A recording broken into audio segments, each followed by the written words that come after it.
الحمد لله رب العالمين والعاقبة للمتقين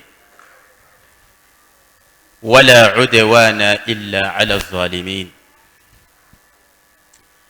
أشهد أن لا إله إلا الله وحده لا شريك له، وأشهد أن محمدا عبده ورسوله صلوات الله وسلامه عليه وعلى آله وصحبه وأتباعه أجمعين.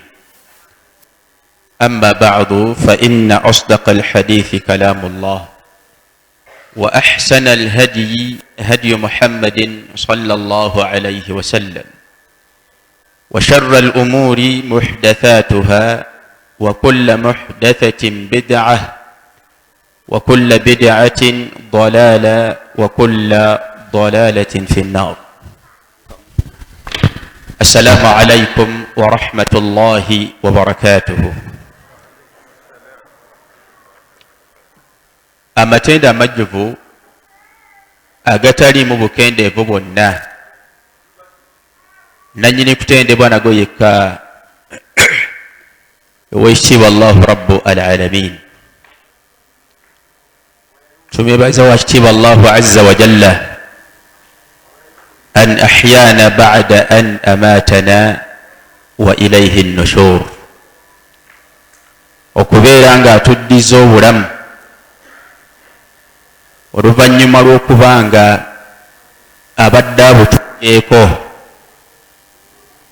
so nga ate tewali kubuusabuusa gyali Allahu azza wa jalla ffenna gye tugenda okukuŋŋaanira n'okudda. atuwaddeyo Allah chance okubeera nga twongerako ku nsako ne ku ntanda eneetugasa tunaaba tumusisinkanye Allah, okwawukana ku baganda baffe Allah baatawadde chance kudda ngulu ekiro ekikeesezza olwaleero. mwebali baganda baffe nga basadde bulungi salaatul ishaa'i era ne basiibula mikwano gyabwe n'abantu baabwe, naye ng'essaawa zino obusimu buli mu kuyitiŋŋana ti Haji Musa Allah amujjuludde, nga buli omu agamba leka naawe tekisoboka, sajja nasembyeyo okwogera naye essaawa nnyo ez'ekiro nga mulamu talina buzibu, era tubadde ne programu saawa 5 nga zirina tusanga mbalala, ate oŋŋamba otya nti afudde? Allah bw'atyo bw'akola ebibye. tonde ajali ye bw'etuuka waba tewali kulindiriza yadde okeereyamu. tumwanjagira Allah kadde katongedde atuteebesa okukakoleramu ebyo byayagala era byasiima. tumusaba Allah atukuumire ekyengero eky'obusiraamu kye yatuwa, ba Allah tabattuwa kyengera kya busiraamu. nze mu bunaku bwange n'enfaanana yange eno, ani yandintegedde nti gye ndi mu nsi? Allah taba kumpa busiraamu. mwandintegedde nti maama wange yanzaala? temwandintegedde. era nange kyandibadde kizibu okutunulako mu byenyi byammwe ebyo ebitemagana, si nsonga mwakazuukuka. naye bwali busiraamu Allah bwe yatuwa bwe bwatugatta, ne tufuuka abooluganda, ne tutandika n'okuba nga tulambuligaŋŋana, ne tuuka n'okubeera nga twebuuliraŋŋana, twewabula, tusheyalinga ebyo ebinaatuyambako okuddawo gye twava ng'oba oli awo tugwanidde. So osalanga amagezi gonna mu mbeera zo zonna, mu bunafu bwo n'amaanyi go, okusinkana Allah ng'oli musiraamu. Buli kyonna ekiyinza okwekiika mu kkubo ly'obusiraamu kirwanyise, kuba oyo ye mulabewo asinga bonna b'olabako. Tumusaba Allahu azza wa jalla obusiraamu buno abusikize abaana baffe, bafuula abasiraamu abannamaddala mu bulamu bwaffe n'oluvannyuma lw'okuvaawo kwaffe. Kisanga nnyo mu dduwa abaana bo basseeko mu dduwa. Kyangu nnyo bateekateeka, mwana wange oluvannyuma lw'okuvaawo kwo ate ne bafuuka ab'obulabe ey'eddiini eno. So tobeerabiranga mu dduwa zo entakera, bateekemu Allah bakuumire nga basiraamu mu bulamu bwo n'oluvannyuma lw'okuvaawo kwo. Tumwanjagira Allah sokusasa n'emirembe kwekya Muhammadin sallallahu alaihi wasallam n'abantu b'ennyumba ye ne basahaba be na buli kinoomu agoberedde obuufu bwabwe okutuusa ddala olunaku lwe tunaamusiikana ow'ekitiibwa Allahu rabbul alamin. Biidhinillah, tereeza enniya yo lwaki oli wano. Kijja kuba kyakabenje. Empewo kubanga ekufuuyidde wano, waliwo n'ebitonde ebikugabanyeeko nga bikuggyeko riziki yaabyo, naye ate ku nkomerero osangeyo byoya bya nswa. So tereeza enniya biidhinillah lwaki oli wano, Allah asobole okuwa empeera enzijuvu mu kujjako biidhinillahi jalla fi'ula. Okusookera ddala neebaza bakadde baffe abaateeseteese eddaruso eno, abakulemberwa regional amir owa Greater Masaka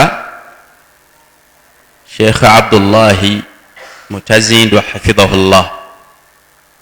Saba Allah mutukuumire, saako n'olukiiko olwa da'wa biidhinillah olwa disitulikiti eno ey'ekitiibwa era enkulu ennyo biidhinillah mu busiraamu bwe Uganda, naddala mu busiraamu obuli wansi wa Jam'iyya Tablighi Da'wa As-Salafiyya. Saba Allahu azza wa jalla basule ekisinga obulungi mu nteekateeka eno, era ebeere eyakagenderere biidhinillahi jalla fi'ula, abasiraamu babeere nga basobola okuyitiramu okwejjukanya n'okusoma eddiini yaabwe nga bagijja ku buwalimu biidhinillah abasuubirwa okuba nti beebo abagwanidde okuggyibwako irimu. Biidhinillahi jalla fi'ula, mpulidde nti omusomesa wange, omusomesa wa Umma Sheikh Qasim Kiyingi yasuze wano. Simanyi bigambo kika ki bye ngenda kukozesa bw'abanga muhadara eno mwali, naye nsaba Allah annyweze, naye ate era kitiibwa gye ndi, kuba oba omanya wansi waliwo agenda okukuwabula nti wano wakozeewo ensobi ne wano ne wano.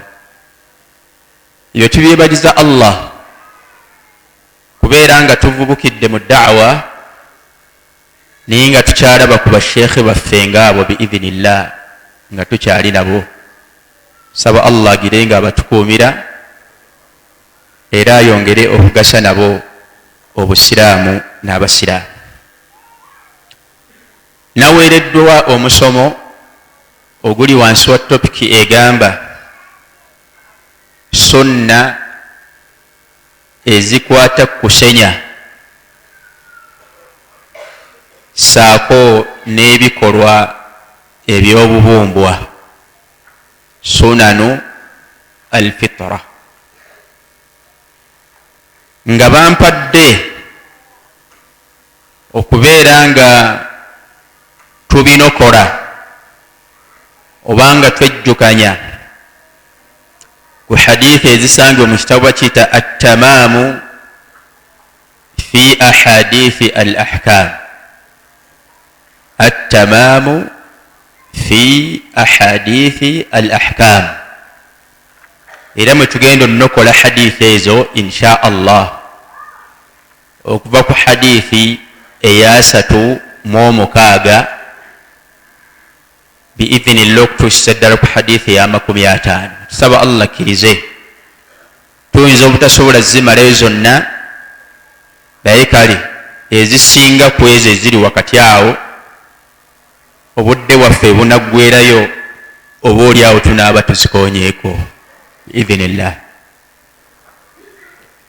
Era obutamala biseera katutandikirewo. Tugenda sooka tuwulirize hadithi zino. Okusookera ddala hadithi 36, 37, 38, 39, 42 tugenda sooka tuziwulirize kuba zonna ziri ku mulamwa gumu. Then oluvannyuma hadithi ezo tuzikenenulemu ennamula, tuzikenenulemu ennamula biidhinillahi jalla fi'ula y'obusiraamu ku bikwatagana n'okusenya insha Allah. Hadithi esooka mu kitabo ekyo ng'eri ku nnamba ya 36 egamba an Aishata radiyallahu ta'ala anha qalat qala rasulullahi sallallahu alayhi wa sallam as-siwaaku matharatun lifammi mardatun lirrabbi. As-siwaaku matharatu lifammi mardatun lirrabbi.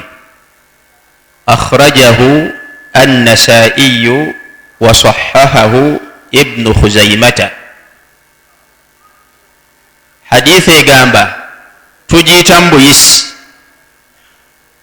then oluvannyuma tuyingire mu nnamula za hadithi zino nga bwe tugenda oziwulira insha Allah, kuba zonna zituwa ekigambo kitya,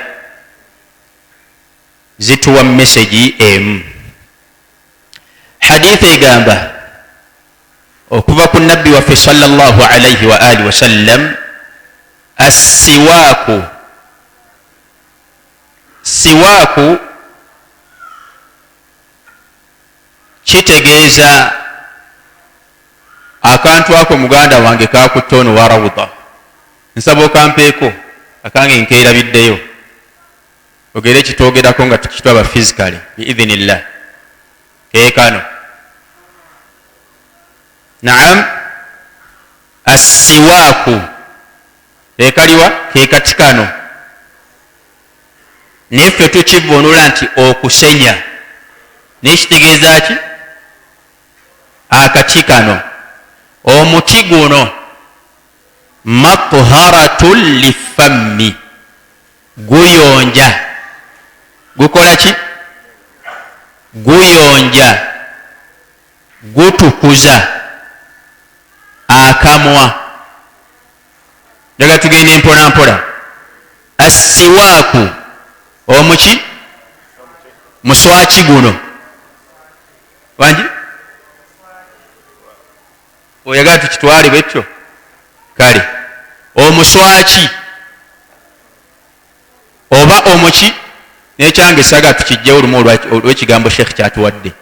Omuti guno oba akati kano, oba tuli bumu, kuba ke kagenderwa mu kigambo as-siwaaku, oba tuli bumu. Mu Luganda olwangu omuswaki, naye omuswaki lwaki njagadde njawule nti omuti guno, ku lw'ensonga bwe tugamba nti omuswaki tuyinawo emiswaki egy'enjawulo si bwe guli tuyinawo guno ogwaffe ogwa plastic naam tuyinawo n'obulala ensonga lwaki njagadde nzijeyo kano matuharatun lifammi guyonja akaki mardatun lirabbi olw'ekikolwa kyagwo ekyo ekyokuyonja akaki akamwa n'okkatukuza mwana wattu gusanyusa ani gusanyusa Allahu tabarakahu wa ta'ala guno gwolaba era kyekimu omutonde senga aba agutegedde n'agukozesa oba tuli bumu n'atukuza nagwo akamwa ke n'ayonja nagwo akamwa ke ekikolwa ekyo kyaba akoze ng'akikozesa omuti guliwa guno kisanyusa ani kisanyusa Allahu tabaraka wa ta'ala yo haditha esoose kitegerekese haditha eyokubiri ng'eri ku namba 37 mu kitabo kyaffe at-tamaamu fi ahadithi al-ahkam عن أبي هريرة رضي الله تعالى عنه عن الرسول صلى الله عليه وسلم أنه قال لولا أن أشق على أمتي لأمرتهم بالسواك مع كل وضوء أخرجه أحمد وصححه ابن خزيمة وذكره البخاري تعليقا بصيغة الجزم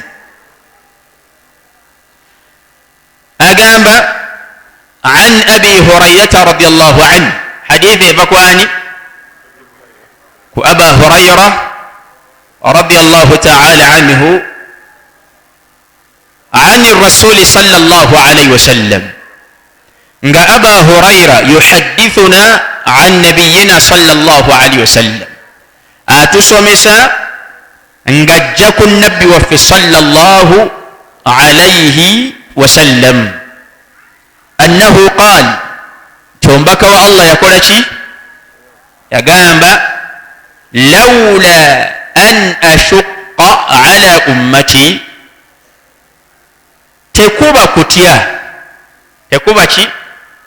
tekuba kutya oba senga si kutya an ashqa okubanga nteeka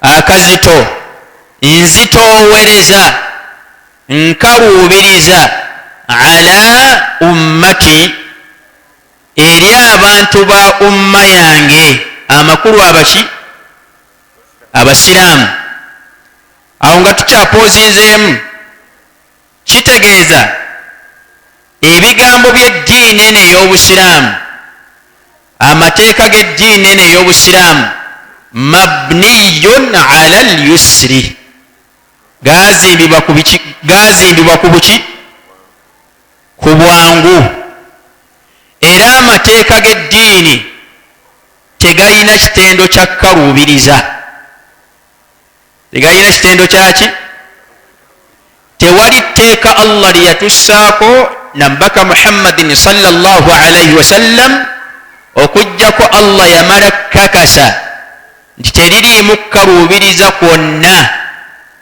era kyatulagidde nti kiri mu busobozi bwaffe 10 ku 10 la yukallifu Allahu nafsan illa wus'aha لا يكلف الله نفسا إلا ما آتاها وشغلكس تولي الله تاترقنا ومتيك الدين ساكون أمبك صلى الله عليه وآله وسلم وكجكو nga kiri mu busobozi bwaffe era nga tekiriimu yadde ettondo ly'otukaluubiriza ekyo kyolaba mu tteeka lyonna nga kiringa ekirimu engeri y'okubeera nga oluma mu kyo mathalan ng'okusiiba kiba kigezo Allah kyatadde mu tteeka eryo nga yenna anaaguma n'akituukiriza ate Allah agenda muwa empeera esingawo, naye era nga Allah asoose kukipima n'akakasa nti kiri mu busobozi bwaki bw'abaddu be.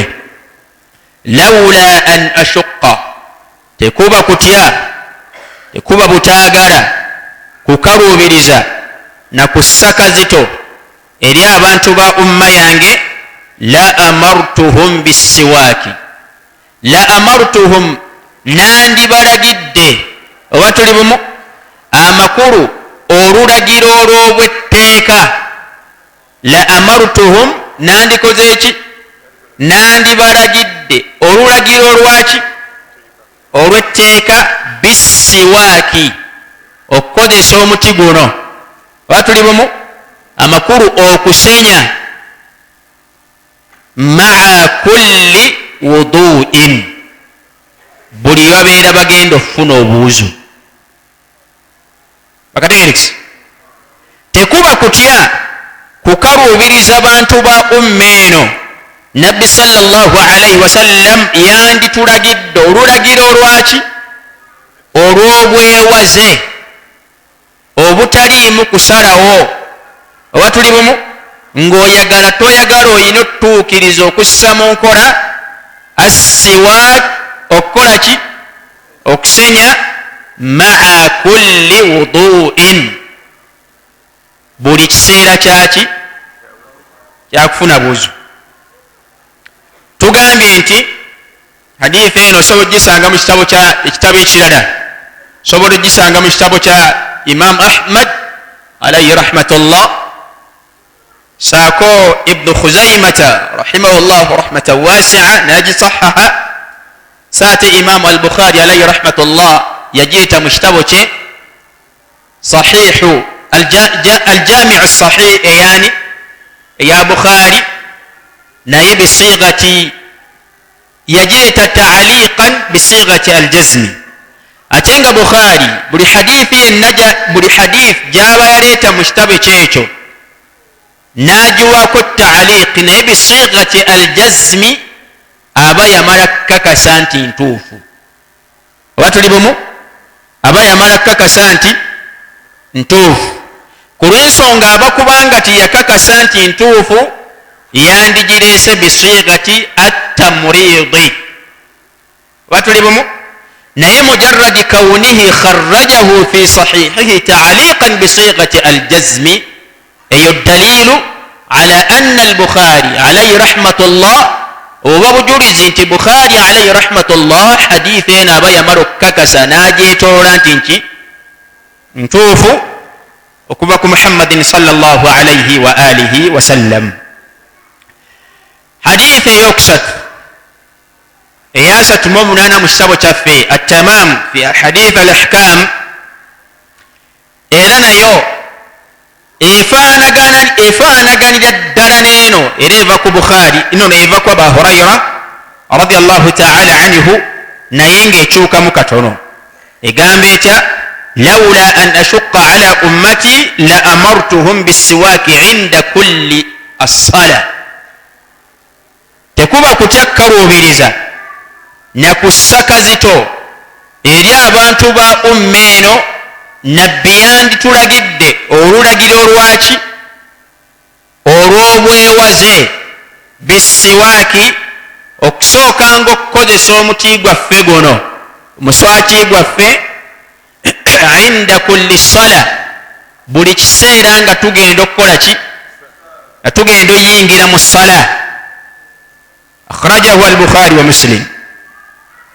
Haditha eyokuna ng'eri ku namba ya 39 mu kitabo kyaffe at-tamam fi hadith al-ahkam,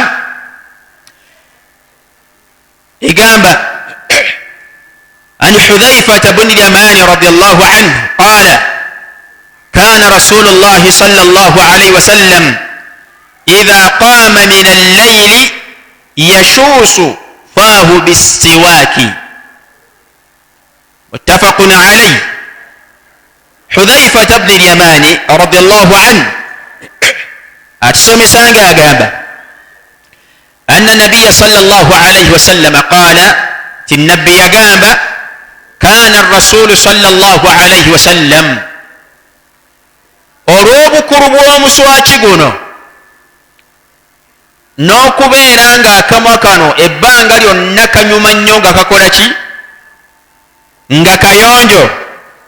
Hudhaifa agamba nti kaana rasulu sallallahu alaihi wasallam yabeeranga omubaka wa allahu azza wa jalla allah sokusasa n'emirembe ku ye idha qaama min allayli bwe yayimirirangako eki ekiro.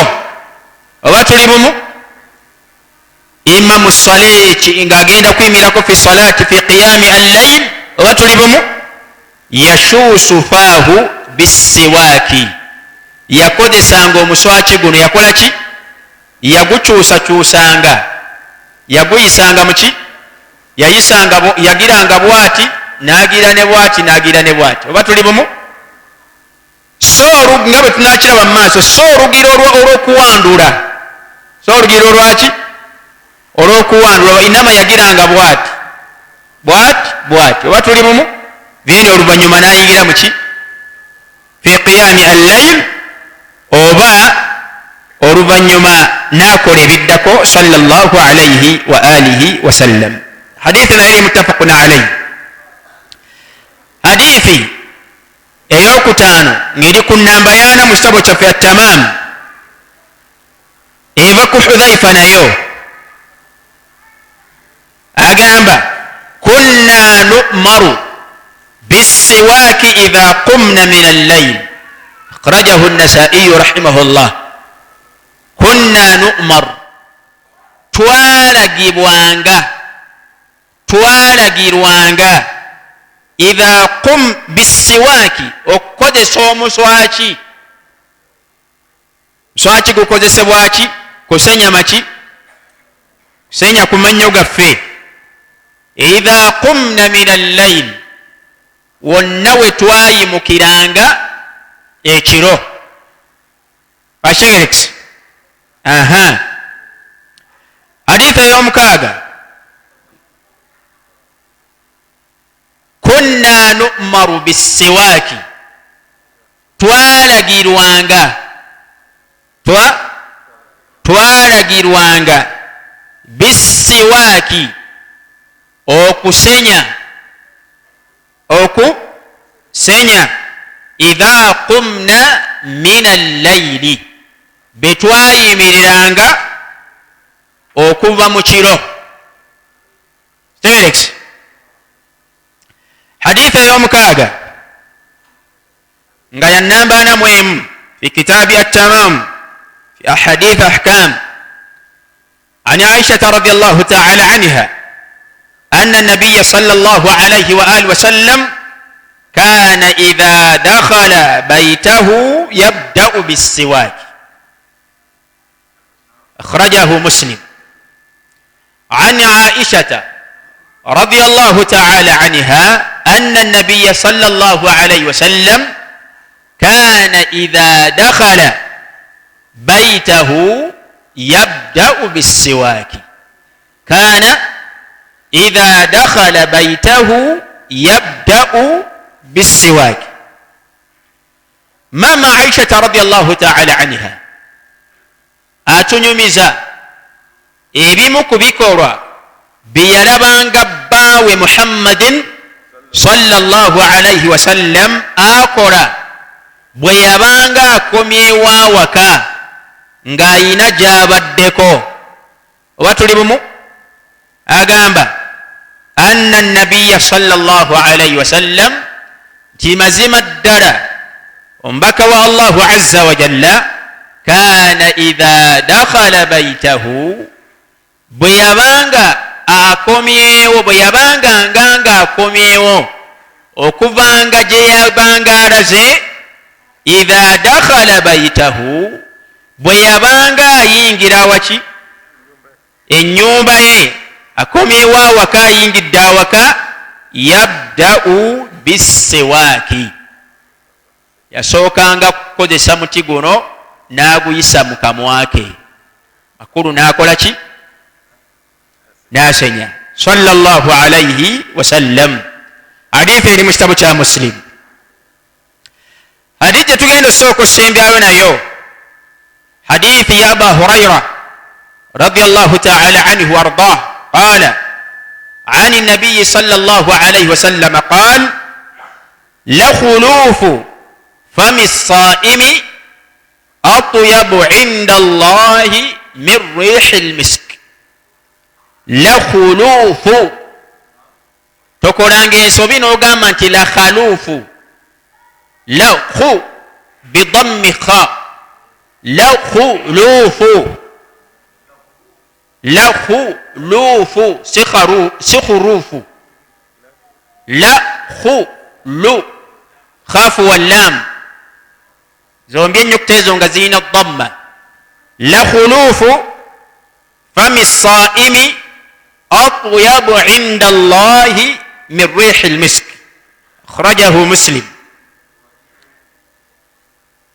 عن أبي هريرة رضي الله عنه عن النبي صلى الله عليه وسلم قال لخلوف فم الصائم لخلوف فم الصائم أطيب عند الله من ريح المسك.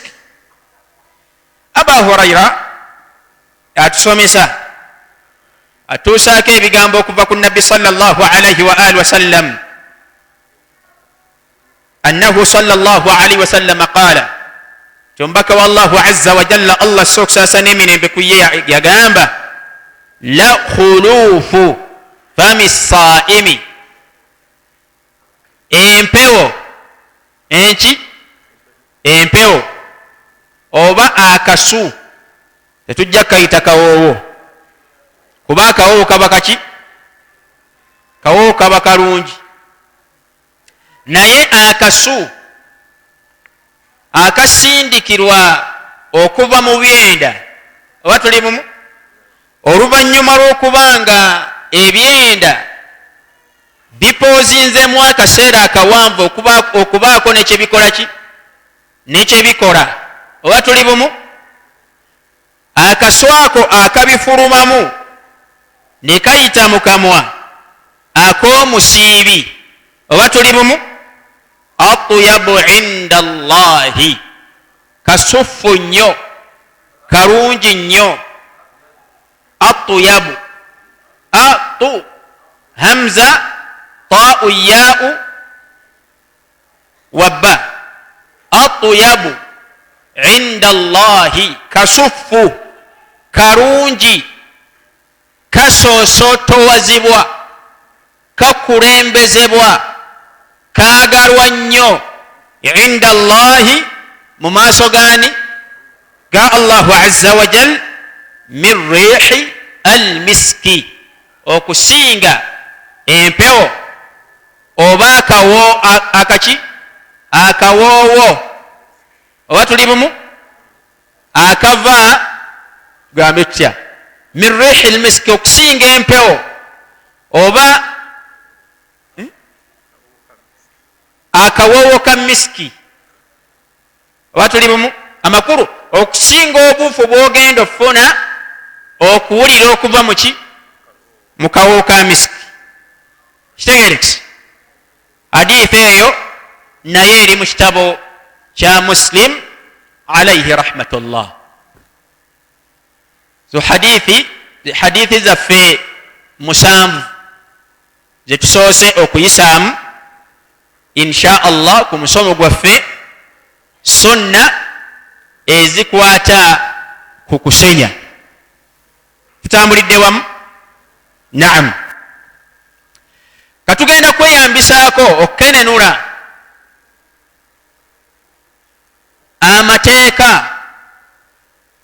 n'ennamula z'okusenya okuva mu hadithi ezo nga tweyambisa ekitabo bakiyita almajmuu sharhu almuhadhabu lishirazi ekyamukadde waffe imamu annawawi alayhi rahmatullah omujalladi ogwokubiri.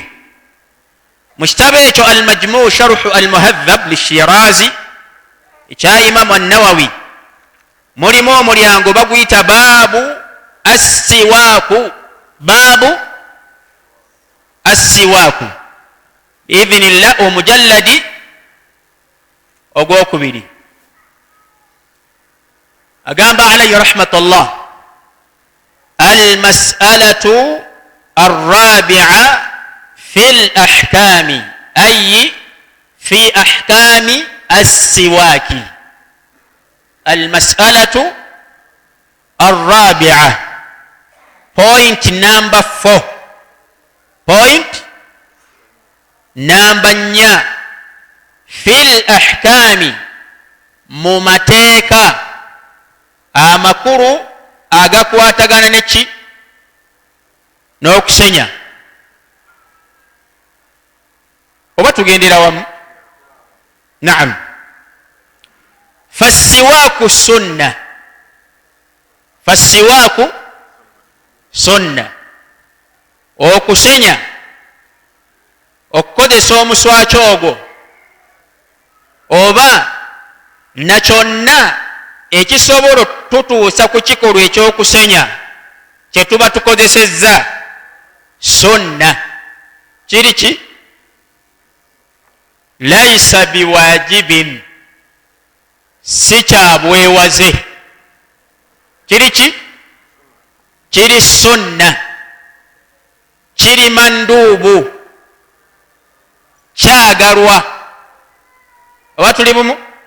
kirungi, kikubirizibwa, naye olukubirizibwa olutali lwa bwewaze, to the extent nti ataatuukirize kussa mu nkola Allah agenda kumubonereza.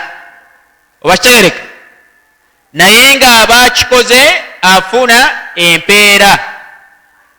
sunna z'omubaka sallallahu alayhi wa alihi wasallam mu zo mulimu ez'obwewaze. tetunadda mu masala g'oluganda, tujja tutwale budde bungi, so kyolabye nga kikyamyemu kasita amakulu gaba nga gavuddeyo. kitegerekese? ebyo tunadda mu masala gaki ekyobwewaze, buwaze. kale obuwaze ekitali kyaki kya buwaze. amma okutwala sunna nga tukitwalira mu taarifu eri gye baatuwa egamba nti ma yuthaabu fa'iluha wala yu'aqabu taarikuha, ne tukitwalira awo buli kyonna ekiyitibwa sunna, tujja fundikira ate nga tugudde mu nsobi nti assunnatu, kye bayita sunna, ma yuthaabu fa'iluha, kyekyo ekiweebwa omuntu kyafunamu empeera senga aba akoze eki? akikoze. wala yu'aqabu taarikuha, saate nga bw'aba akirese takola ki? tafuna musango. ne taarifu oba oli awo eri ashmal, ebona esinga, yegamba nti kyebayita sunna aqwalun wa af'alun wa taqriratun.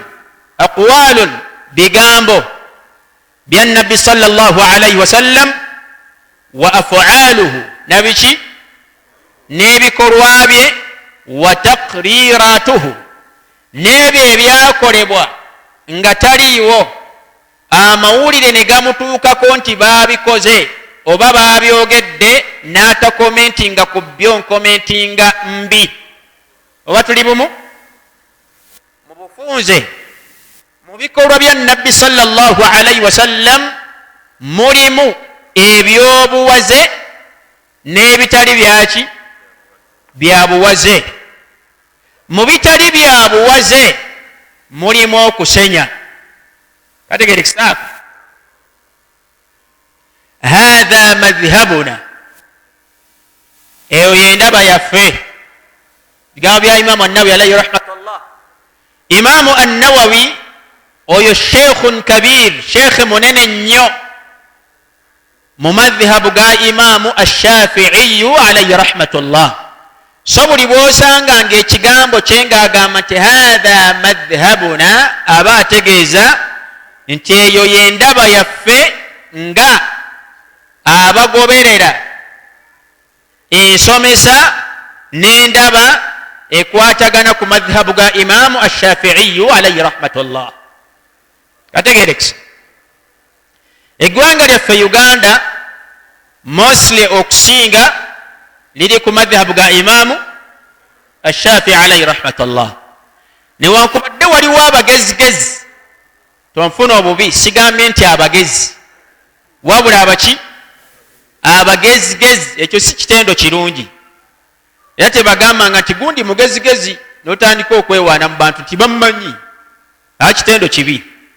ngambye nti newankubadde waliwo abagezigezi abagikozesanga chance okuyisawo bye baagala ne bagamba nti ffe nga bashafii kino tukikola, kino tukikola, kino tukikola. awulira n'afuna endowooza nti oba oliawo eyo ye yali enjigiriza n'ensomesa n'endaba ya imamu ashafii alayhi rahmatullah. gambanga ki? gambanga abakozi b'amawuledi oba tuli bumu? ekyo nedda, imamu ashafii alayhi rahmatullah teyekisomesaako. n'ebirala bingi gambanga okwatula enniya mu sala, nawaitu usalli salatu lasri farada, byonna nga bikola ki? n'agamba nti ffe nga abashafii no imamu shafii takisomesangako. era bwogenda fi kitabihi al ummu oba arrisala, ebyo togenda bisangamu ebifaanagana bwe bityo. washerik naam, barakallahu fikum. wa madhhabu al ulama kafatan, agamba imamu an-Nawawi alayhi rahmatullah, era eyo yendaba kyekigambo kyabamanyi bonna. oba tuli bumu? n'aleeta illa al istithnai, n'agamba illa ma hukiya au haka alshaykhu abu hamidi wa aktharu ashabuna an daudi annahu awjabahu. okujjako ekijjibwa, okujjako ekijjibwa naye nga kigambo kinafu. kigambo kiki? kinafu. nga sheikh omu mu banene madhhabu ga imamu shafii alayhi rahmatullah yayitibwanga abu hamid, n'abamu mu bayizi ba imamu shafii nga bajja ku daudi al-dhahiri annahu awjabahu, nti daudi al-dhahiri alayhi rahmatullah okusenya yakufuula kwa tteeka. yagamba nti okukola ki? okusenya kyaki? kyabwewaze oba kyabuwaze. wahaka sahibu lhawi anna dawuda awjabahu walam yubtilu lsalata bitarkihi. sahibu alhawi lilfatawa nti naye agamba ng'agamba nti imamu dawudi al-dhahiri nti okusenya yakufuula kwaki? yalaba kwa buwaze. naye walam yubtilu salata bitarkihi, naye ng'alaba nti omuntu senga ayingira essala nga tasoose kusenya, tasoose kuyisa muswaki muki? mukamwake, essala ye tefa. si nsonga agambye nti kwa buwaze. waqala ishaq bn rahawayh alayhi rahmatullah huwa wajibun, mbu ne imam ishaq ibn rahawayh naye agamba mbu okusenya kwa buwaze. lwaki njagadde kuyitira eno? okusinziira ku nteekateeka ya ddalasa eno kyenagitegeddemu nti yanjawuloko mu za bulijjo. oba tuli bumu? si yakuwulira buwulizi ng'endera gye batulereddeko okuva emabega. Duruusu zitegekebwa naye nga tujja kukola ki? Kuwulira mu buwulizi netutambula netukola ki? Netugenda. Eno twazze kusoma siki okuwulira kubeera mu khutuba. Okuwulira kuba muki? So kya buvunaanyizibwa n'oba n'akakalaamu. Eno yengeri gye tuzimbamu irimu. Oba tuli bumu? Noonootinga. Amma guno omutwe munafumu, byonna tegusobola kukola ki? Kubiyingiza 10 ku ki? Ku 10. Naam. Imam Ishaq ibn Rahway kigambibwa nti naye okusenya yakulamulako nti kwa tteeka. Fa in tarakahu amdan, ye naayongerako ekigambo ekigamba nti senga omusaaze okusenya akuleka kagenderere, amakulu ng'agenderedde si nti yeerabidde, batalat as-sala, lisobola ofuuka ensonga mu nsonga ettisa esswalayi. Allahu akbar. Ishaq ibn Rahway yagamba okusenya kwaki? Kwa tteeka. Era senga omuntu akuleka ng'agenderedde n'atasooka yisa muswaki muki? Mu kamwa ke inda ssala, ng'agenda okukola ki? Batalat as-sala, الصليفة. وهذا النقل عن إسحاق غير معروف. naye ekigambo ekyo kye batuleetedde Abu Hamid kyagamba nti kijjibwa ku Ishaq ibn Rahway, obutuufu bw'ensonga tekimanyiddwa nnyo. Tekikola ki? Tekimanyiddwa. Era bandibanga bamuwanda ebigambo mu kamwa. Era kyekigambo kya Qadi Abu Tayyib wal Abdali, bo bagamba ghalata Shaykh Abu Hamid fi hikayatihi wujubuhu an Daud. Orede era Sheikh Abu Hamid yakola ensobi mu kigambo kye ng'agamba nti Imamu Daud al-Zahiri kyokusenya yakufuula kwa bwewaze. Amadhhabu ga Imam Daud al-Zahiri annahu sunna, nti naye agamba nti okusenya kwaki? Kuli sunna, si kwa buwaze. Ku lw'ensonga abamanyi b'amadhhabu ga Imam Shafi'i alayhi rahmatullah bonna balaba nti okusenya kuli sunna. Era ekigambo ekigamba nti kwa bwa tteeka, kwa buwaze, mwana wattu balaba nga kibulamu, tekinyuma era kitamwa. Era mu ngeri efaanagana bw'ekyo tekyetaagisa kumalako budde buwanvu nnyo okubeera nga twanukula n'okuzzaayo ekigambo kya Aba Hamid okugamba nti Daud al-Zahiri saako ne Ishaq ibn Rahway nti bagamba nti okusenya kwa bwewaze mu ssala. Dalilu al-qawl bisunniyati siwaak, ekigambo oba obujulizi bw'ekigambo ekigamba nti okusenya kwaki? Kuli sunna. Imam Shafi'i alayhi rahmatullah kigambo ekyo yeesembesa hadith mu kitabo kye hadith Aba Hurayra gye tulabye egamba etya lawla an ashukka ala ummati. Tugirabyeko ensonga lwaki twasoose ntuzikulembeza.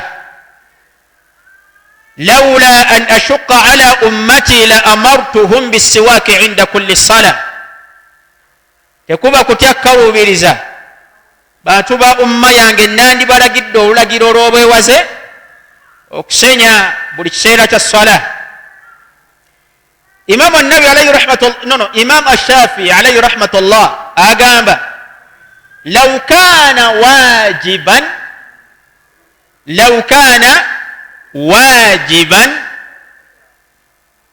kubanga okusenya kwa buwaze buli sala la amarahum bihi, nabbi yandikulagidde abantu ba umma ye shaqqa aw lam yashuq, si nsonga kunaaba kaluubiriza abamu mu bo oba tuli bumu oba tekuukole ki tekuuba kaluubirize. Shaqqa aw lam yashuq, kukaluba oba tekukola ki tekukaluba. kubanga kwa tteeka okusenya inda kulli sala, buli we tubanga tuyimirira eyo ki eri sala. La amara bihi sallallahu alaihi wasallam, yandikulagidde sallallahu alaihi wasallam olulagiro lw'obwewaze mu ngeri y'okuzitowa oba tuli bumu oba okuwewuka. Abo bamanyi mu bufunze ne bafundikira nga bagamba wal ahadithu alwarida bil amri mahmulatun ala an-nadbi jam'an bayna al ahadith. Hadithi zonna zonoosanga nga zifunwamu omuwulize nga asobola oziyigamu ekiraga nti okusenya kwa bwewaze, tuzitwalira ku nzivuunula oba ku nnyinnyonnyola eraga nti okulagira okwo kutegeeza ki?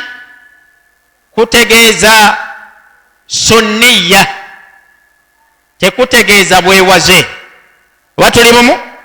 lianna almuqarrar alayhi inda alusuliyin, ku lw'ensonga ekimanyiddwa eri banna usul anna al asla fi l amri alwujub, nti ensibuko oba ekikolo ky'ekiragiro okuva eri Allahu azza wa jalla n'omubaka alayhi ssalam nga batulagira ffe kiba kyaki kyabwewaze, okujjako bwe tufunawo okulaza okukujja ku kikolo, okukijja ku kikolo ne kidda ku ki ku nadbi. So kati obujulizi tubuyina obujja ekiragiro ku kikolo kyakyo ekyobuwaze okubanga kiseeseetuka ne kidda ku ngeri etali ya bwewaze. Naam, agenda mu maaso n'agamba tukyali mu kukenenula ennamula okuva mu hadithi ezikulembedde ku sunna ezikwatagana kusenya. Anna siwaaka sunna fi jamii al ahwali illa lisaimi ba'da zawali. Anna siwaak, nti mazima ddala okukozesa omuti guno okusenya sunnatun, kiri sunna, kikubirizibwa, kyagalwa nnyo fi jamii al ahwali, mu biseera byonna oba mu mbeera yonna, illa lisaimi, okujjako eri omuki omusiibi, imma asiibye kusiiba kwa tteeka oba kusiiba kwaki kwa sunna ba'da zawal, oluvannyuma lw'okukyuka kw'enjuba. Batuli bumu? Eyo yensomesa oba kyekigambo kya Imamu Shafi'i alayhi rahmatullah. Okwawukana ate kubamanya abaki abalala, gamba nga Ibn Sirin alayhi rahmatullah ne Imamu Malik alayhi rahmatullah, saako ne Imamu An-Nakhai alayhim rahmatullah jami'a. Era nga kyekigambo kya Shaykhu Ibn Baz alayhi rahmatullah, be ekigambo kyabwe kigamba ki? Nti okusenya kuli sunna mu mbeera yonna, mu biseera byonna, li ghayri as-saim wa hatta li saim. eri atasiibye hatta n'eri akoze eki n'eri asiibye. amma almansuusu alaihi fi madhhabi ashafii, ekisomesebwa ekimanyiddwa oba tuli bumu madhhabu gani ga imamu ashafii alaihi rahmatullah, nti mwana wattu okusenya kuli sunna mu mbeera yonna mu biseera byonna illa lisaimi ba'da zawali, okujjako omuntu aba yakoze eki, bw'aba yasiibye akkirizibwa okusenya ku ddaaku oba tuli bumu, obudde obw'okumakya akkirizibwa okukola ki, akkirizibwa okusenya, naye kasita enjuba ekola ki, amakulu obudde bwa dhuhuri bwe butuuka okusenya akupoozinge, saawa nga mukaaga okukola ki, okusenya akole ki, akupoozinge. ne baleeta daliilu obujulizi bwabwe naye nga buli qiyaasi kugeraageranya, nga bagamba bw'abanga nabbi sallallahu alaihi wasallam yagamba nti la khulufu fami saimi atyabu inda allah, nga hadithi wetukoze eki, bwe twagirabye nti akasu akakola ki, akava mu kamwa k'omusiibi kaagalwa nnyo eri ani, eri allah, kitegeeza senga tumuleka n'asenya oba tuli bumu, obudde bwonna kano akamufuula okuba nga wankizo mu maaso gandi kagenda kuvaawo, wakyereka kagenda kukola ki, kati awo we beekwata bo ne bagamba nti n'olw'ensonga eyo, olw'okwagalako ekyo ekitenge ekyo omusiibi ono akisigaza ewaani, ewa allah, enjuba bw'ekyuka okusenya akole ki, akupoozinge, asobole okusigala ng'afuna akantu ako. naam, lakin allahu a'la wa a'lam, ekigambo ekitwalibwa ku bigambo ebibiri kyekigambo ekigamba nti okusenya kuli sunna mu biseera byonna mu mbeera yonna, hatta lisaim walau ba'da zawali, kyekimu ku ludda lw'omusiibi, si nsonga enjuba emaze okukola ki, okukyuka. naam, naye katwagala okulaba al ahwalu allati yataakkadu istihbabu fiha as-siyam, al ahwal allati yataakkadu istihbabu as-siwak fiha, embeera oba engeri oba tuli bumu oba state zetugamba ebiseera, embeera zetugamba nti zo kwegamba kikakata kinywevu nnyo oba tuli bumu, omuntu okubeera nga ate kyagalwa nnyo gyali okubanga akola ki, embeera zino ziri 5 imaamu an-Nawawi alayhi rahmatullah ze yatuleetera nga tukenenula okuva mu hadithi ezo ezikulembedde. ahaduha, embeera esooka, inda alqiyamu ila salati, inda alqiyamu ila sala, yataakkad, kikakata, kikola ki, kikakata. nsaba ogambe kuyeebase kyazuukuke, wafenna twebase obudde bwe bumu, azuukuke biidhinillah, sobola otambulira awamu, bandaba n'obudde bwange busenvudde. so engeri esooka, embeera esooka nga kyagalwa nnyo, kikubirizibwa nnyo omusiraamu okuyisa omuki, swakigwe mu kamwa, inda alqiyami ila sala, mu kaseera ako ng'ayimiridde eri eki, eri sala, sawaa, kyenkanankana, kyekimu, essala eyo yatteeka oba yaki, oba ya sunna. obakibiritse, essala yatteeka oba yaki, amakulu kiri sunna kikubirizibwa kikakata kirungi nnyo bw'oba ogenda osaala salaatu adduhuri ey'etteeka oba tuli bumu ng'oyimiridde awo okuyisa omuswaki mu kamwa biidhinillah kyekimu ng'ogenda okusaala qabliya ya duhuri rakaa ebbiri oba emmeka oba ennya fi riwaaya mu njatula ya hadithi nki endala bw'oba ogenda okuzisaala kiri sunna kyagalwa nnyo kikubirizibwa nnyo okusooka okukola ki okuyisa omuswaki mu kamwako wasawaa salla bitaharati ma'in kyekimu nga bw'abadde afuna obuwuzu akozesezza maki mazzi au tayammum au bighairi taharatin oba akozesezza nfuufu kyenkanankana ofunye buuzu na mazzi oba otayammami na nfuufu kyenkanankana kirungi bw'oba oyimiridde eri essala osooke kukola ki oyisa muswaki n'agamba au bighairi taharatin oba gisadde talina ki kaman lam yajidu maa gamba nga muganda waffe ali mu mbeera amazzi nga takola ki tagayina wala turaba n'enfuufu gye yandikozeko tayammum takola ki tagiina wasalla ala hasabi haalihi n'asaalira ku mbeera eyo bino ebigambo tubiyigamu ki tubiyigamu nti kye bayita essala tekikusonyiyibwa mu mbeera yonna hatta ne bw'oba bwereere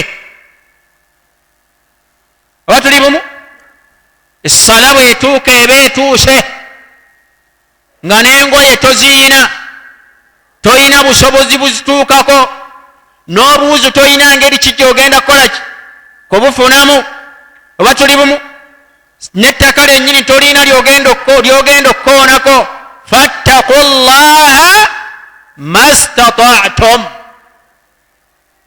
osherix era sigala ng'osaala kuba kyoyinako obusobozi kugisaala mu mbeera eyo kola ki so si nsonga eyo yembeera gy'ogisaaliddemu talamu muswaki gwokola ki oguyina era kiba sunna okukola ki okusooka okusenya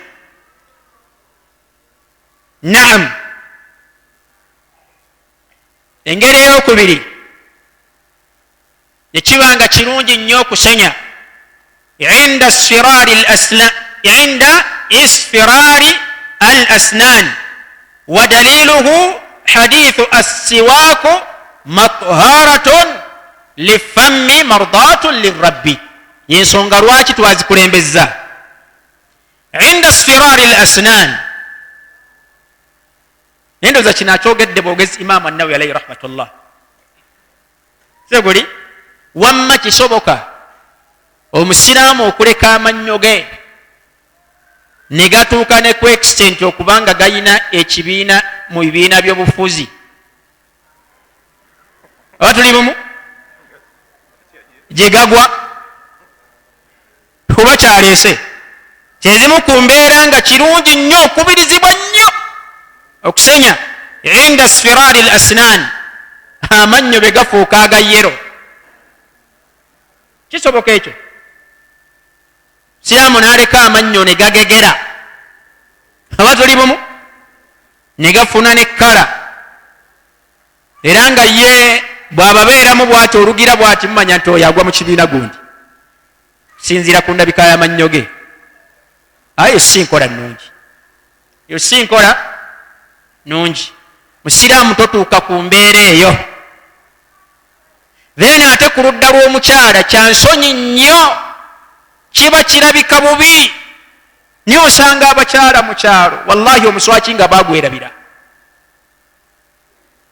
nkakasa kyenjogerako mukimanyi ng'ogyeko abakyala bali waggulu awo nosisinkana omukyala omuswaki nga akola ki wallahi yagwerabira ng'emmere yeegattako ki yeegattako bwegasi yeegattako bwegasi yeegattako bwegasi gonna ne gagegera ne gava ne mu yero gamanyi n'okukyuka, kale manyi n'okukyuka, neeva mu yero ne gatandika n'okufuna olwa bulaaka bulaaka olw'okulwawo okusenya. Kati ate era nakomplaini nga z'omusajja tampa nahaaga akubeera eri. Oba otukoze bubi, gweokimanyi nti waliwo omusiraamu gw'osobola okusaala naye muki mulayini, oba tuli bumu, n'ayayuuya bw'ati newabanga awayiseewo emmese envundu mujaladi kwawuya buki, era n'oba ku bulaadi ng'osaba Allah aleme kuddamu kwayuuya nga tasenya. Naye nga lwaki otuuka ku mbeera eyo musiraamu? Okusenya sunna, oba tuli bumu, okusenya sunna nkakafu okuva ku nabbi waffe sallallahu alaihi wasallam. So kyagalwa nnyo mu biseera ebyenkizo okusenyezaamu oba mu mbeera ez'enkizo okusenyezaamu, bw'olabanga amannyo gatandisa okukola ki? Afaanagana bw'atyo, waaguteeramu bw'atyo, olw'okuba amannyo gaba tegamanyidde muswaki, gatandikirawo kukaaba omusaayi. Naye tuyambe, kale kikole ku lwaffe biidhinillah, si ku lulwo. Akutwala ekiro omusiima bukedde bono beganaatandika okunyirira, ojja labawo enjawulo mu bufumbo bwo biidhinillah. Ku lwa hadith egamba assiwaaku mataharatun lifammi, okusenya okukozesa omuswaki kikolwa biidhinillah ekiyonja akamwa era ekyagalwa ennyo eri Allah. Engeri ey'okusatu nga tufunzafunza inda alwudu'i, mu kaseera ng'omuntu akola ki? Afuna obuwuzu, ng'afuna obuwuzu olwa hadithi era gye twakulembeza, lawla an ashuqa ala ummati la amartum bisiwaaki maa kulli wudu'in. Ojjukirayo? Kati kituyamba okubanga tufunzafunza biidhinillah.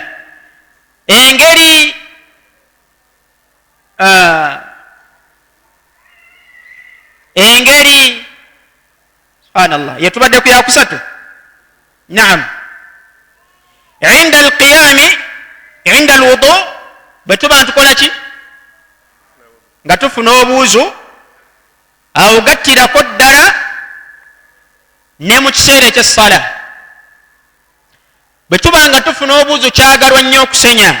Waliwo ne hadithi endala nabbi ng'agamba, makulu ga hadithi oba mu njatula ya hadithi, la faradtu alaihim assiwaaku maa alwudu, nandibakakasizzaako, nandibalagidde olagiro lw'obuwaze okusenya maa alwudu'i, buli aba bagenda okukola ki? Okufuna obuwuzu. Engeri endala bw'oba ogenda okusaala, eyo twagirabye biidhinillah. Engeri ey'okuna inda qiraati alquran, bw'oba ogenda okukola ki? Okusoma Quran. Olw'okuba ebigambo ebyo by'ogenda okusoma bya kitiibwa, kyagalwa nnyo, kikubirizibwa biidhinillah okubanga osooka okuyisa omuswaki gwo mu kamwa. Naam, engeri ey'okutaano inda taghayyuri alfammu, mu mbeera ey'okubanga akamwako kakyuse, owulira katandise okuvaamu akaswaka ki? Akatanyuma, n'okukyuka kwako kusobola okuva imma obadde weebase n'ozuukuka. Amakulu kikubirizibwa nnyo, kyagalwa nnyo oluvannyuma lw'okuva mu tulo okukola ki? Okubeera ng'oyisa omuswaki mu kamwa. Wakad yakunu bi akli ma lahu raiha kariha, oba kisobola okubanga olidde ekintu naye nga kiina akaswaka ki? Kiina olusu, gamba nga okulya akatungulu oba katungulu cumu n'ebigwa mu ttuluba eryo. Oluvannyuma lw'okubirya ebintu ng'ebyo kisa akaswaki mu kamwako. Oba kisobola okuva mu mbeera y'okuba nga otutta akaseera nga tolya, era oluvannyuma lw'okulya yisa omuswaki mukamwako. Era kyagalwa nnyo nga tukijja mu hadith era gye twalabye, bw'oba oyingira awaka sooka okusenya. Lwa hadith kana idha dakhala nabiyu alayhi salama baitahu yabda'u bisiwaak. Eyo nayo twagirabye. Katumalize ne kino biidhinillah. Njagala mu bwongo obwo opozinge we tugenda okukoma biidhinillah. Allah alibazizza darusu eno we tulitandikira. Washairiki Imaamu An-Nawawi alayhi rahmatullah agamba faru'un ettabi idha arada an yusalliya, singa omusaaza aba ayagadde obanga agenda okusaala salata essala dhata taslimatin, essala ina salaamu ezaki ez'enjawulo.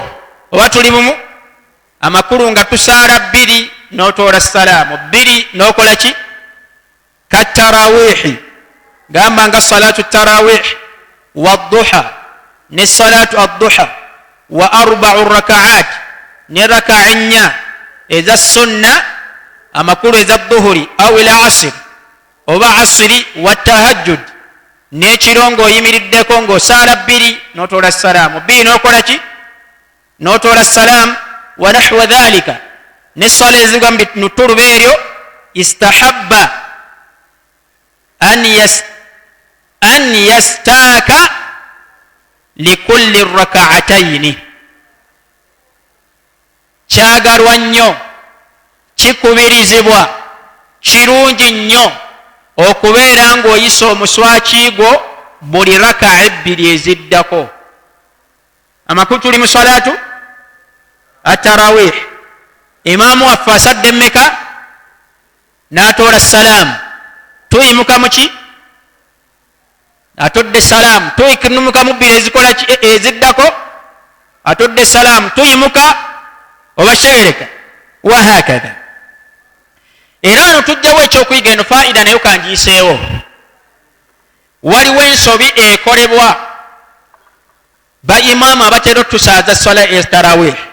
Ikhwatu lkiram, assunnatu fi salati atarawih, ekiri sunna ekimanyiddwa okuva ku nabbi alayhi salaam, swala ya tarawihi eyina kubanga ya raka'a bbiri. Eba yammeka ya bbiri. Hatta ne qiyamu layl eyina kuba yammeka ya bbiri. Amma okusaala ennya bitaslimatin wahida ne salaamu etya khilaafu assunna, kyawukana ku nkola n'enjigiriza y'omubaka Muhammadin sallallahu alayhi wasallam. Bw'oba oyina gy'okiraba imaamu ng'akola ki akikola, mugamba atereeze. Bashereka adde eri ebigambo by'abamanyi. Abamu obwongo bwaffe ffenna saabamu tebusobola kwetengerera kukenenula namula kuva mu hadithi nga tweyambisizza bigambo byaki by'abasalafu bakulembera. So hadithi gy'olinga gy'osobola okwesembesa nti salla arba'a la tasalu an husnihinna wa tulihinna, ddayo eri abamanyi bagitegeera batya nti yasaala emmeka ennya, gwe n'ofunamu nti amakulu yasaala nnya ne salaamu etya, entegeera eyo ogijja kwani? Kuba tokkirizibwa kukola kintu kyonna okuggyako ng'entegeera yaakyo oyina w'okola ki w'ogijja mu basalafu abakulembera mu busiraamu buno. So barakallahu fiikum, aw tereezeewo bayimaamu. Salatu tarawih mathna, salatu layli mathna, sala y'ekiro nga ne tarawihi mwegwa bbiri. Obakyereka amma masala aga witiri agomaki agomalala. Nambi idhinillah ndowooza katukomaawo insha Allah. Tetulabye hadithi za fitra olw'ofunda ebiseera. Kimaliza nakyo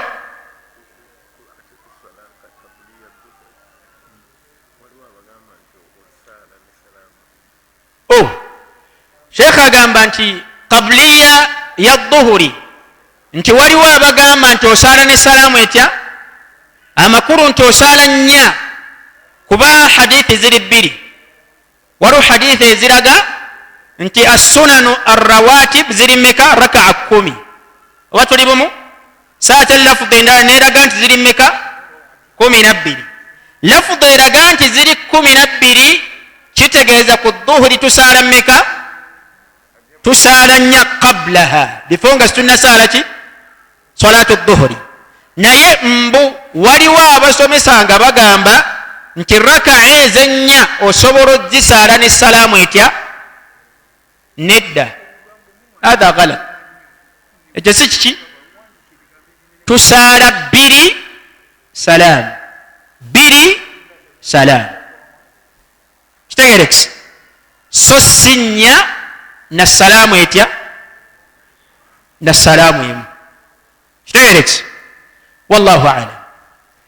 kyensembyawo nakyo biidhinillah, waliwo omuntu ayinza okulaba omuntu anyweredde ku sunna ey'okusenya n'akirabanga ekitamwa. ekyo kikyamu, kyoba okoze oba okoze ki, oba okoze kikyamu. era bwe kibanga watuulako mu ddalasa efaanagana bweti n'osigala ng'okyayina embeera eyo, kisobola okufuuka ensonga mu nsonga. bwe kafuuka akagenderere,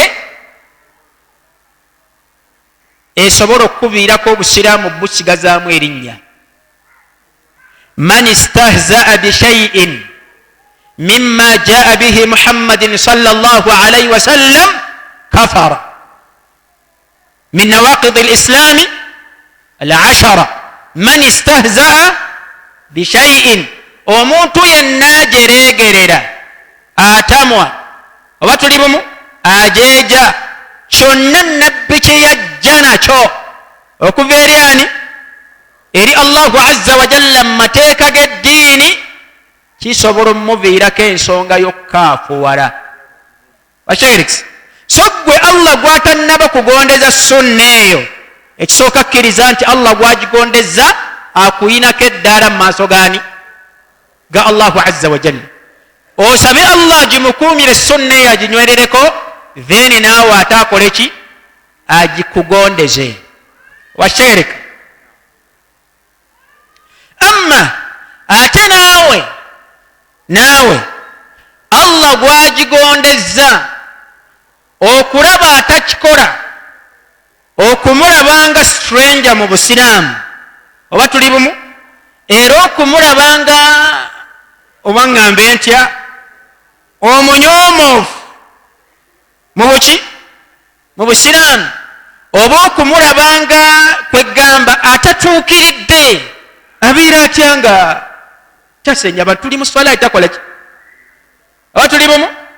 gobanga akitwalidde ku leveri abu hamid gyatunyumiza okuva ku daudi adhahiri, oba kwani ku ishaq bnu rahwai, ate nga tulabye nti kigambo kiki, kinafu. asahihu, okusenya kuli ki, sunna. kategerikisi. so mu ngeri yemu era bwe tuba tuyimiridde mu nnyiriri, oba tuli bumu, bwe tuba tusenya, si kusenya kuno okwebweru, kuba kusenya kwa kuyisa kuki, ku mannyo kuno, oba tuli bumu, so si kusenya kuno kwaki okwoku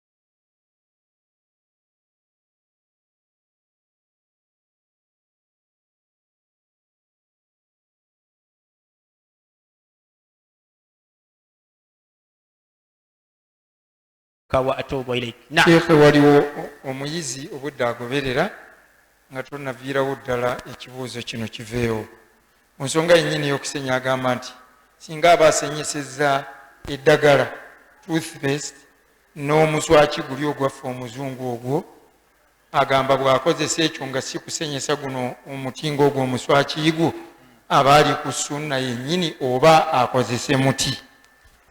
Nam barakallahu fiik wa jazakallahu khairan. Kati omuswaki gwaffe ogw'omuzungu oba tuli bumu nagwo tusobola okuguyitiramu otuuka ku sunna eno talama gutuusa ku kikolwa eky'okuyonja akamwa kaffe.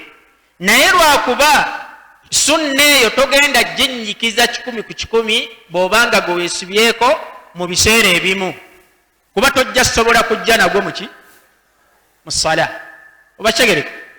Amma ozuukuse n'okola ki n'oyisaamu omuswaki gwo n'eddagala lyaffe eryo tekirina muki tekirina mutawaana oba otuukiriza sunna oba kyegereka. Amma ono musala tojja sobola kujja nagwo muki kategerekese bulungi. So biidhinillah nagwo tuguyitiramu era gutuusa ku kigenderwa. Ekigenderwa kyaki kyakukuuma kamwa kano nga kayonjo ebbanga lyonna. Ozuukuse yisaamu akaswakiiko. Oluddewo okulya yisaamu akaswakiiko. Olidde ebintu ebirina akaswakabi yisaamu omuswaki gwaffe ogwo n'eddagala lyagwo oba kyegereka. Tekirina mutawaana era sunna gituukako, naye togenda ginyikiza mu biseera byonna bw'onoobanga gwokka gwokola ki gwokozesa. Amakulu kikyenjagala okuyisaawo nti ekisinga obulungi kukozesa guno ogujjidde muki mu hadith. Kitegerekese. Wallahu alam. Naam, ono ali ku kabuliya ya salatul juma agamba nti eramulwa etya. Salatul juma eramulwa etya? Salatul juma essala ey'ejjuma fardu yatteeka ala rijali almuqimin, yatteeka eri abasajja abali mu kitundu kyabwe. Yajibu alayhim, kikakata ku bo okuva mu mayumba gaabwe bajje bayimirizeewo essala yaki ey'ejjuma oba kitegerekese bonna. Amma abakyala si yatteeka ku bo kategerekese, naye bwajja biidhinillah afuna obulungi.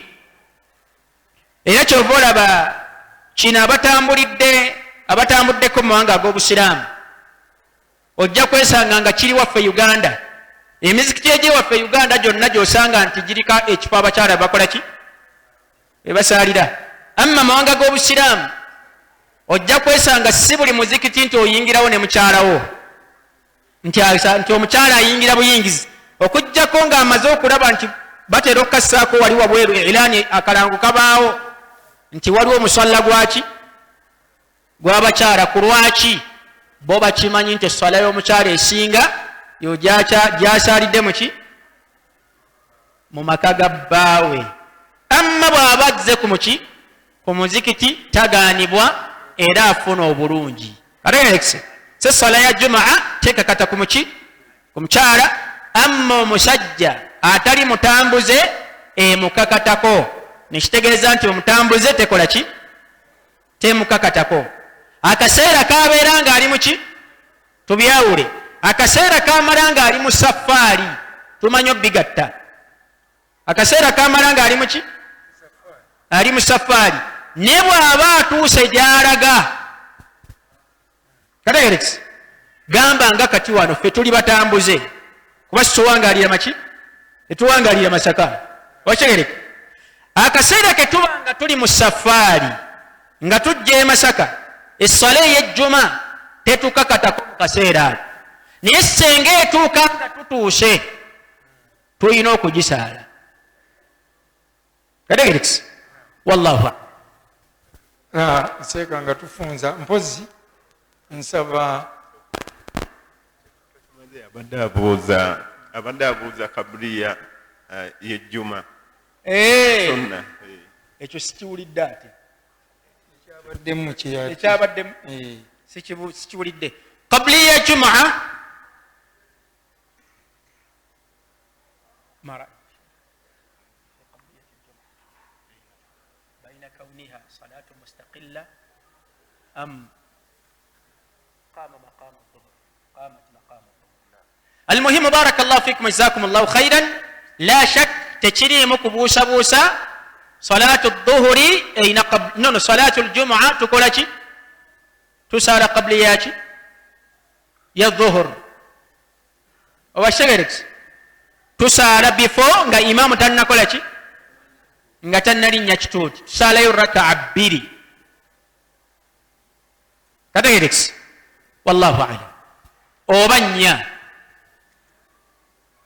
olwa hadithi tugambye nti ziri mmeka ziri bbiri wallahu alam namu sheekhe akantu kano kakulu nnyo ku nsonga eyo yennyini ku muntu omutambuze naye nga atuuse mu kitundu nga bw'ogambye nti juma awo eba ebakakatako mutuuse e Masaka yadde nga limwadde mu kkubo naye mutuuse kaakati abantu awo okuba nti dhuhuri ku mutambuze etambula ne aswiri magaribi netambula ne ishai juma ng'ewedde abantu abatera okusituka ne baba nga bateekako era akabbiri awo nga za aswiri kiramulwa kitya ikhwatul kiram ng'agasse aswiri ku juma ikhwatul kiram gana masala gali hassasa jiddan wano tugayalirawo nnyo ensobi zikolebwa bantu oluusi nga twazikulirako wakyegereka naye kino nkibulire omuntu omutambuze akakatibwako salatul jamaa bw'abanga atuuse gy'alaga kiddamu omutambuze akakatibwako salatu al jamaa bw'abanga atuuse gy'akola ki amma chai ar-rukhsa chai Allah kyamuwa kiri eki kubeera nti akkirizibwa okusala ku salatu ar-rubaiya essala eza raka'a emmeka ennya naye okusigala kweyatambudde mu ruumu ye oba tuli bumu oba gyali nga basaala essala eya jamaa oba tuli bumu olw'ekyekwaso nti ye muki mutambuze oba tuli bumu be bamala jama najja n'asaala emmeka ebbirize hatha ghalatun eyo nsobi eyo nki eyo nsobi ikhwani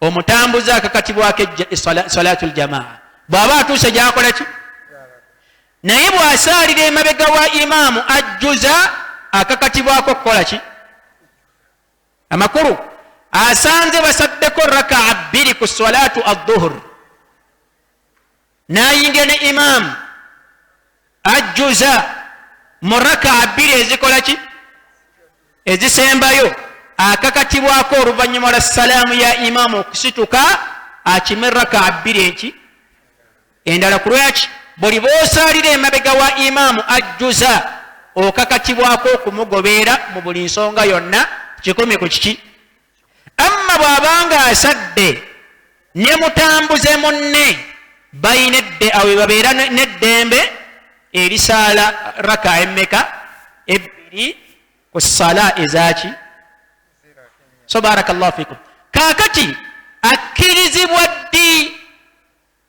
akkirizibwa ddi okugamba nti tumaze okusaala dhuhuri yaffe ate akole ki yayimuke basaale ebbiri zaabwe bebabanga bakola ki bagenda mu lugendo obakyegereka naye babanga bakyaliwo era nga essala eyo egenda kukola ki egenda basangawo balinde essala ya imaamu tukatereeze. Obashegerekese wallahu alam. Kati eri yabadde seeka kuddira swala ya asiri ku lunaku lw'ejjuma. Ejjuma ewedde abasiraamu bafuluma n'asaala asiri eraka bbiri ng'agigasse ku swala ya jjuma. هذه مسألة أقو مسألة اختلف فيها العلماء. صلاة العصر تكرز وجيغت تكو صلاة الجمعة تقديما أقو ماشي مسألة بما نباكو لكي باقاو كنم أبامو نباكتا أبامو نباكو لكي nze kyentebenkera nakyo biidhinillah kyekigambo kyabagamba nti biidhinillah omutambuze akkirizibwa okusaala asiri oluvannyuma lwaki lw'ejjuma n'asalako neyeeyongerayo mu safaari ye. Bakitegereka tekitegeeza nti kiri ekigambo tekikola ki gwe oba wamatira kiri ekigamba nti tegattibwako salaatul jumu'a tewali buzibu. Hathi masala khilaafiya.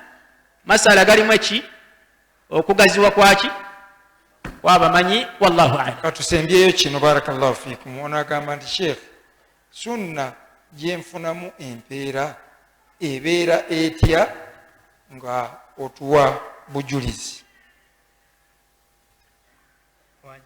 Sunna gyafunamu empeera ebeera etya mu bujulizi? Sengaki mumwani asobola okumwalula bafenna tubadde tusoma abuuza sunna ki sunna ki gyafunamu empeera? Sunna ki gyafunamu empeera n'obujulizi? Kibuuzo ansennebye oba kibuuzo kyesitategedde? Sunna ki Sheikh Hamza Sheikh kitegedde kibuuzo kitegedde Seeka nakyo bintabulidde nange. Seeka ekigambo nze nfunye bwe nti sunna nga sunna ate bubeera butya obujulizi amakulu obulaga nti tulina okukola ekintu.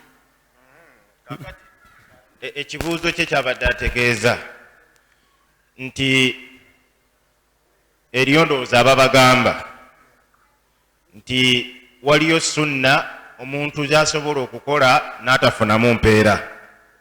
Kituufu. Kati ye kyayita sunna byebikolwa byani bya Nabbi sallallahu alaihi wasallam. Nti waliwo ekintu nga Nabbi yakikola naye nga ye bw'anaakikola tagenda kufuna mpeera mu kintu ekyo. Kituufu.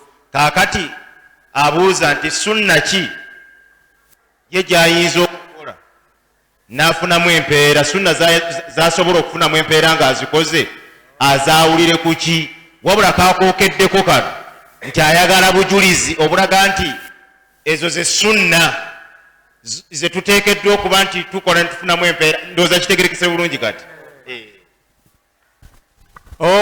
Sheikh onyambye nnyo kibadde kingasse. Sunna zetufunamu empeera mu sunna z'omubaka sallallahu alaihi wasallam mu bufunze obw'ekika ekyawaggulu byebikolwa bye yakola n'ekigendeerwa ekyokusinza.